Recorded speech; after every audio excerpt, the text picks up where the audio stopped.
Born a Crime, Stories from a South African Childhood by Trevor Noah. Picture this. You're 9 years old, drowsy in the back seat on a Sunday evening. You've just left church with your mom and baby brother, but something feels wrong. The minibus driver won't stop yelling, hurling insults at your mother, calling her names that make your stomach twist. He's flying through empty streets, blowing through intersections, and you can hear the rage in his voice when he says tonight, she's finally going to learn her lesson. Your eyelids are heavy. The day has worn you out.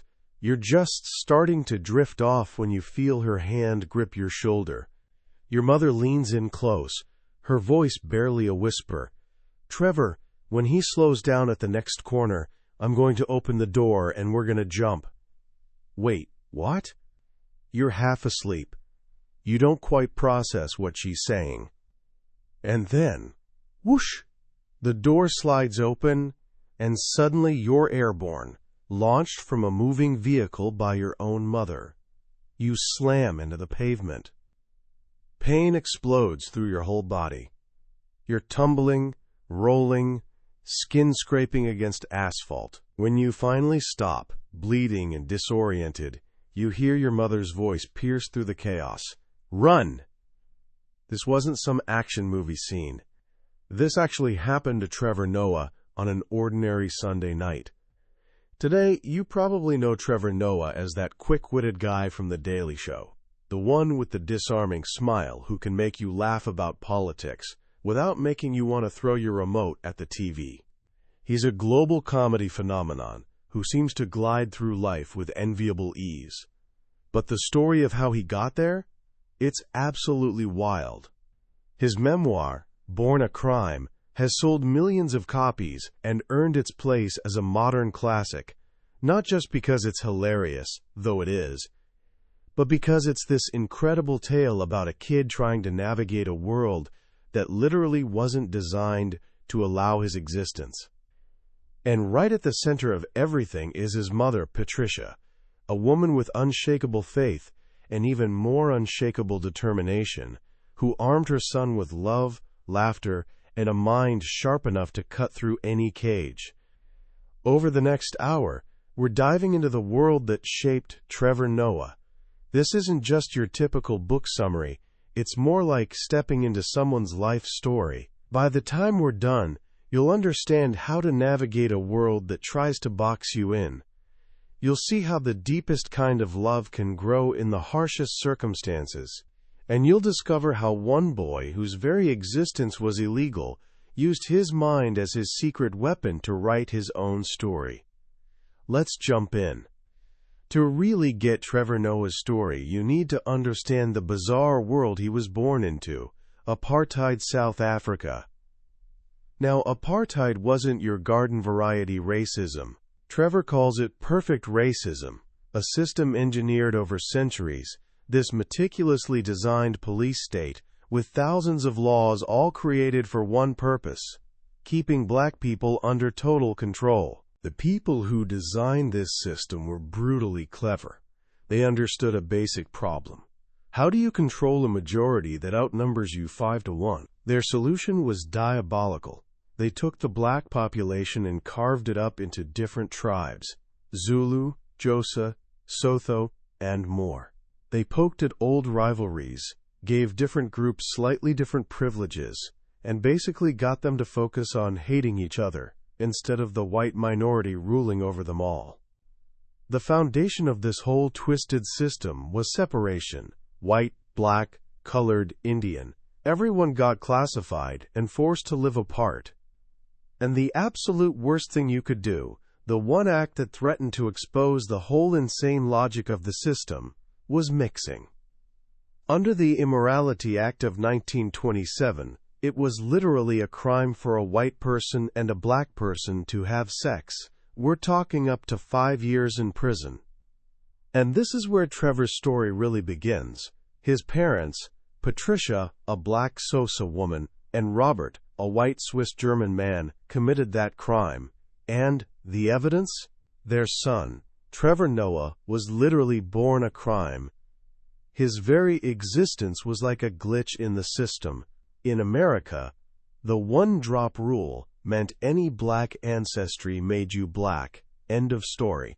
But South Africa had created this whole separate category called colored for mixed-race people. But here's the catch. To be colored, you were supposed to have two colored parents.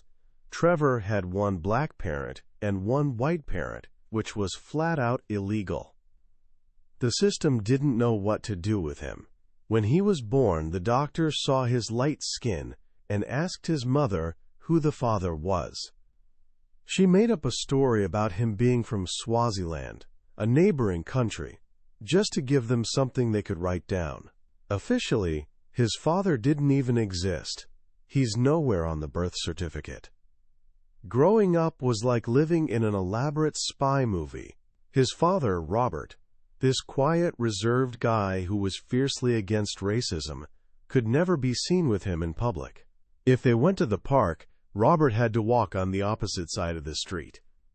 Trevor remembers one time when he was a toddler, spotting his dad across the park and yelling, "Daddy!" People started staring, and his father, panicking, just bolted. Little Trevor thought it was a game and chased after him, completely oblivious to the danger. He couldn't walk with his mother either.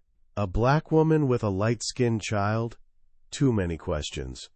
So Patricia, who was absolutely brilliant at finding loopholes, came up with a plan. She'd hire a colored woman from their building to walk with them. This woman would hold Trevor's hand, pretending to be his mom, while Patricia walked a few steps behind, playing the role of the maid. If you look at his family photos, there's this woman who looks like him in the foreground, and then in the background there's a black woman who looks like she accidentally wandered into the shot. That woman is his actual mother. When she couldn't find someone to help, she'd risk walking with him herself. But if police showed up, she had to do something unthinkable. She'd drop his hand and walk away, pretending he wasn't hers, like he was contraband she needed to ditch. Just think about that for a second. A mother having to pretend her own child is a stranger, just to keep them both safe. This was their everyday reality, constant hiding. But the person orchestrating their survival through all this madness was his mother, Patricia Nombuyiselo Noah. To understand Trevor, you absolutely have to know her first. Patricia was a force of nature. Born unwanted as the second girl, in a culture that prized sons, she got shipped off at age 9 to live with relatives in the Xhosa homeland, the Transkei. She spent her childhood doing back-breaking work, often hungry, sometimes literally eating dirt mixed with water just to feel something in her stomach. She grew up with nothing, belonging to no one, and she made this ironclad decision that her son's life would be the complete opposite of hers. She told him, "I chose to have you because I wanted something to love, and something that would love me unconditionally in return." Patricia was a rebel in a society built on conformity. When black women were expected to be maids or factory workers, she took secretarial courses, learned to type, and landed a white-collar job, an act of defiance as bold as learning to fly. She illegally lived in a white neighborhood in Johannesburg, dodging the police, learning survival tricks from sex workers who taught her how to dress like a maid to move around the city without getting arrested. That's where she met Robert, the quiet Swiss guy who lived down the hall.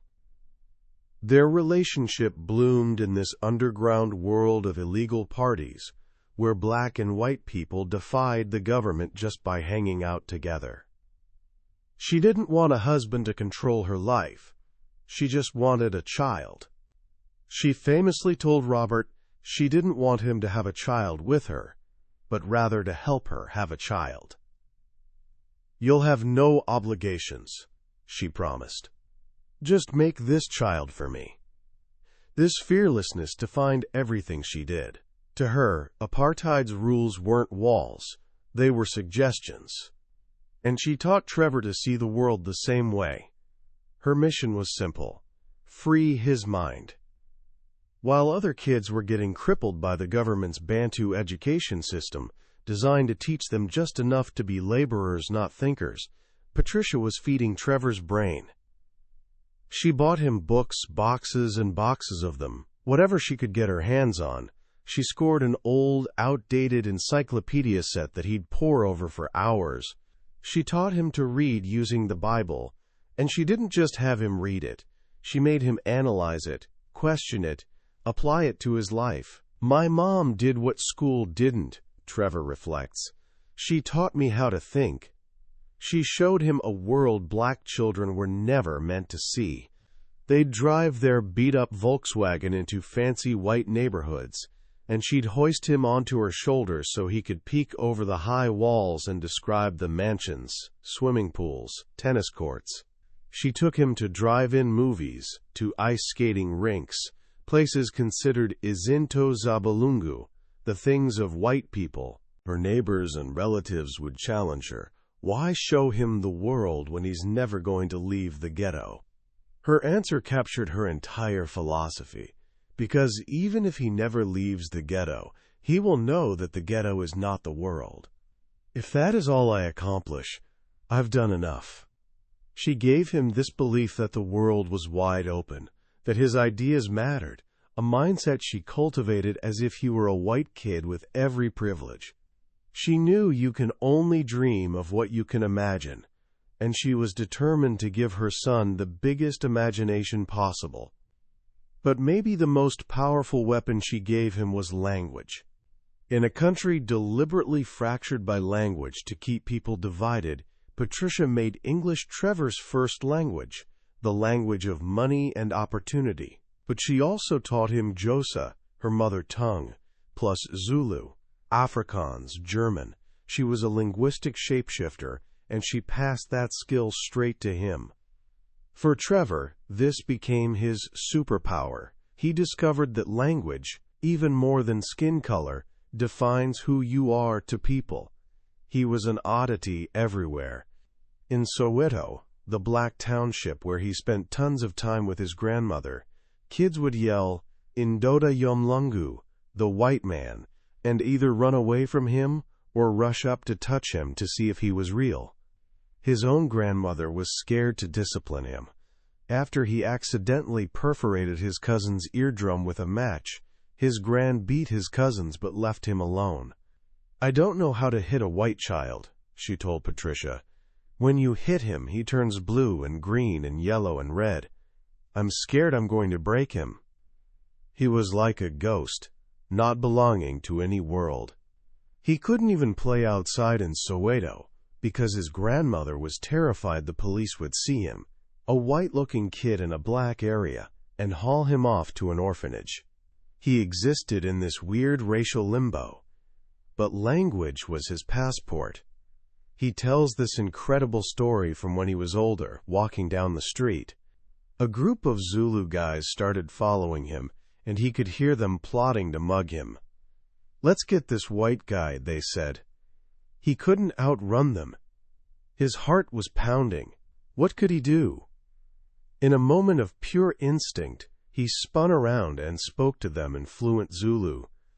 "Yo, guys, why don't we just mug someone together? I'm ready. Let's do it." The guys froze, completely shocked. Then they burst out laughing. "Oh, sorry, dude, we thought you were something else. We were trying to steal from white people. Have a good day, man." In that moment, he learned something that would shape his entire life. They were ready to hurt him until they felt connected to him. "Maybe I didn't look like you," he realized, "but if I spoke like you, I was you." He became a chameleon. His color didn't change, but he could change how people perceived his color. This skill got tested big time when he left his sheltered, integrated private Catholic school and entered a government school called H.A. Jack. On his first day at recess, he walked onto the playground and saw his country for the first time. It was a sea of black kids, all of whom had been invisible in his smart A-track classes, which were almost entirely white. The white kids went one direction. The black kids went another, and Trevor stood alone in the middle. He didn't belong to either group, but his ability to speak their languages won over the black kids. "How come you speak our languages?" they asked. "Because I'm black," he told them. They were confused. "No, you're not. Have you looked in a mirror?" But they embraced him anyway. That day, Trevor made a choice. He went to the school counselor and asked to move from the smart white classes to the slower black classes. "I decided I'd rather be held back with people I liked than move ahead with people I didn't know." When life forced him to pick a side, he chose black. But even that choice wasn't simple. He moved to a colored neighborhood called Eden Park, thinking he'd finally fit in with people who looked like him. Wrong. To them, he was an outsider trying to act black, and they resented him for it. This is where he learned that it's easier to be an outsider as an outsider than an outsider pretending to be an insider. He got bullied, ostracized, pelted with mulberries by kids calling him a bushman. This feeling of never quite fitting in anywhere became the fuel for his early entrepreneurial hustle.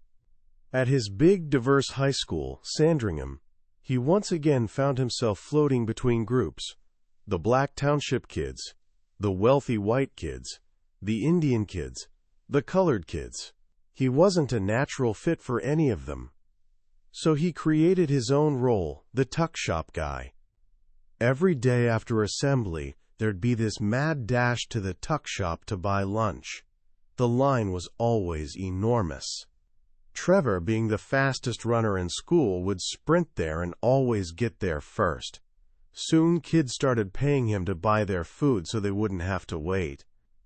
Time is money, he realized. He built a little business, taking orders, making deliveries, earning enough to buy his own lunch with money left over. He was like a food dealer. He wasn't in any particular circle, but he was always welcome because he had something everyone wanted. This hustle evolved. A friend gave him a CD writer, basically mythical technology at the time, and he launched this massive pirated CD operation. He made mix CDs, party CDs, downloaded the latest American hip-hop everyone was desperate for. He became a mini mogul. For the first time in his life he had money, and with money came freedom. Freedom to go to McDonald's, which to him tasted like America itself. He started DJing parties in the townships, especially in the notorious neighborhood of Alexandra, nicknamed Gomorrah. He put together a dance crew to promote his music, and the star performer was this phenomenal dancer named Hitler. Yes, Hitler. Trevor explains that in South Africa, many black families, cut off from world history and required to take European names, would sometimes pick names of powerful figures they'd heard about on the news, without understanding the context. To them, Hitler was just a name that sounded strong. This cultural blind spot led to one of the most painfully hilarious moments in the book. Trevor's crew got booked to perform at a cultural day at a Jewish school. At the peak of their performance, in front of hundreds of kids wearing yarmulkes, Trevor grabbed the mic and yelled, "Give it up and make some noise for Hitler." His crew started chanting, "Go Hitler! Go Hitler!" while doing this hand gesture that, in hip-hop context, meant one thing, but in this setting, looked disturbingly like a Nazi salute. The entire room froze in horror. A teacher yanked the plug on the sound system, and this furious argument erupted, with neither side understanding what the other was so upset about. It was a perfect storm of cultural misunderstanding. These years hustling on the corner were like getting a PhD in street economics, but they were also a trap. The hood has a gravitational pull, Trevor reflects. It never leaves you behind, but it also never lets you leave. He was in this state of suspended animation, making just enough to get by, but not enough to get ahead. It was comfortable, but comfort can be dangerous. While Trevor was navigating the complexities of the outside world, things at home were getting darker. The charming mechanic his mother had married, Abel, was revealing a different side. His name, Xhosa, in his native Tsonga language, meant, "be afraid," and they were. Abel came from a deeply patriarchal culture. He wanted a submissive wife, but he'd married Patricia, literally the most independent woman imaginable. He drank heavily, and with the alcohol came this terrifying, explosive rage. The first time he hit her was after he came home blind, drunk, and nearly burned the house down. When she confronted him, he smacked her across the face with shocking force. 9-year-old Trevor watched his mother collapse. They ran to the police station to file charges, but the police, all men, were dismissive. "This is a family thing," they said. "Go home and talk to your husband." They refused to help. This became the pattern: sporadic, escalating violence, followed by tearful apologies and periods of calm that made you believe, maybe, just maybe, it wouldn't happen again. Trevor lived in constant fear, always plotting escape routes, never letting Abel get between him and a door. He hated Abel, but he blamed his mother. "Why don't you just leave?" he'd scream at her. He was a kid with a kid's understanding, unable to see the invisible cage she was in, a society where a single woman with children was treated like a pariah, where police offered zero protection. One day she finally answered him, not with anger, but with this quiet, terrifying calm. "Because if I leave," she said, "he'll kill us." Eventually she did leave. After years of abuse, after he beat her with a bicycle, she finally broke free, bought a new house, even remarried. For a while, it seemed like the nightmare was over. And then came that Sunday morning, the phone call from his brother Andrew, his voice eerily calm. "Mom's been shot." They'd been coming home from church when Abel was waiting. "You've stolen my life," he said. "Now I'm going to kill all of you." He raised his gun. Patricia jumped in front of everyone and took the first bullet in her buttock. She fell, screamed, "Run!" And as she struggled to get up, Abel stood over her, pointed the gun at her head, and pulled the trigger. Click. The gun misfired. He pulled it again. Click, and again, and again. 4 times the gun jammed, spitting out live bullets onto the ground around her. In that moment of confusion, she scrambled into her car. As she turned the ignition, Abel fired one last time from behind. The bullet went through the back of her head, somehow missed her brain and spinal cord by a hair, shattered her cheekbone, and exited through her left nostril. Her doctor later called it a miracle. When Trevor got to the hospital, he found his mother on a gurney, soaked in blood but impossibly calm. The next day, sitting by her bedside, he was weeping uncontrollably when she woke up. "My child," she whispered, "you must look on the bright side." "What bright side?" he cried. "Mom, you were shot in the face. There is no bright side." She broke into this huge smile. "Of course there is. Now you're officially the best-looking person in the family." And in that moment, in that hospital room, covered in bandages and stitches, she did what she'd always done. She laughed through the pain. And he laughed with her. She'd told him years ago that she chose to have him because she wanted something to love and something that would love her back. She'd poured everything she was, everything she had, into him. She'd shown him a world bigger than the ghetto, armed him with a mind freer than any law, and loved him with a fierceness that could stare down a gun barrel. She'd been his teammate, his protector, his first fan. And in the end, when the hospital bill came and she had no insurance, she turned to him and smiled. "God didn't pay the bill," she said, "but he blessed me with the son who did." She'd given him the world, and in that moment, he got to give a piece of it back. When you finish a book like Born a Crime, it lingers with you. It's one of those rare stories that manages to be both hilarious and heartbreaking, often in the same breath. On the surface, sure, it's a memoir about growing up under one of the most oppressive regimes in modern history. But underneath, it's about something way more universal: the search for identity and the life-shaping power of a mother's love. What strikes me most about Trevor's story is this idea of resilience. We usually think of resilience as toughness, the ability to endure hardship without breaking. But what Trevor learned from his mother is that resilience is also about perspective. Patricia's superpower was finding the lesson, even the humor, in the most terrible situations. When her son comes home, terrified and covered in berry juice after getting bullied, she laughs and says, "Now you really are half black and half white." When she's lying in a hospital bed with a bullet wound in her head, she jokes that now he's the best-looking one in the family. This isn't about denying pain. It's about refusing to be defined by it. She taught him that your past can inform you without imprisoning you. Let the pain sharpen you, she'd say, but don't hold on to it. Don't be bitter. That's a lesson for anyone, regardless of where you're from.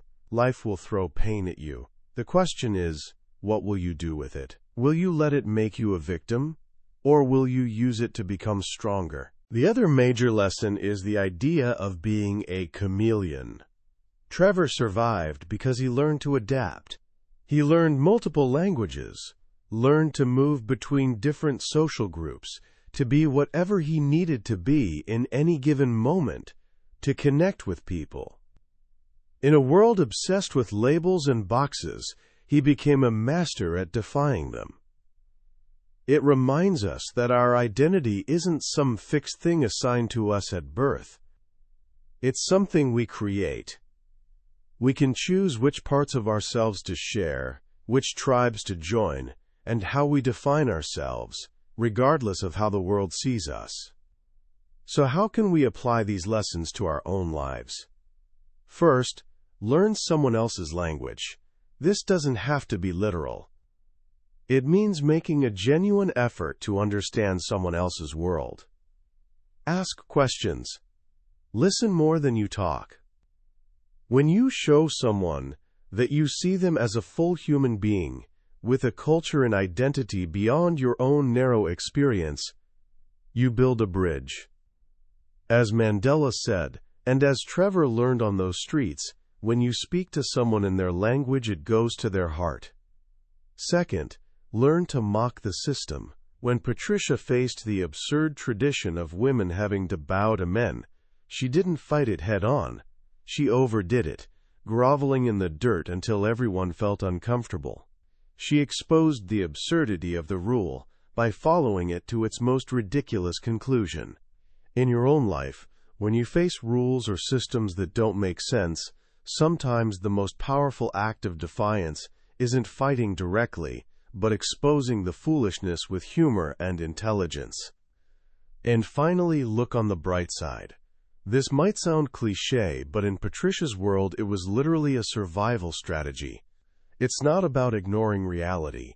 It's about choosing your focus. You can focus on the fact that you've been shot, or you can focus on the fact that you survived. You can dwell on the pain, or you can find a reason to laugh through it. That choice, more than anything else, gives you power over your circumstances. Born a Crime is a book that'll make you laugh until you cry, and it'll give you this profound appreciation for the invisible battles people fight every day. It's a love letter to the power of a mother who refused to let the world define her son's limits.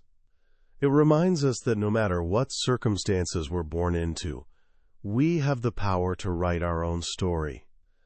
That was a summary of Born a Crime, Stories from a South African Childhood by Trevor Noah. We've covered the main highlights today, but I'll be honest with you. A summary, no matter how detailed, can only ever be a map. The real treasure is found when you take the journey yourself.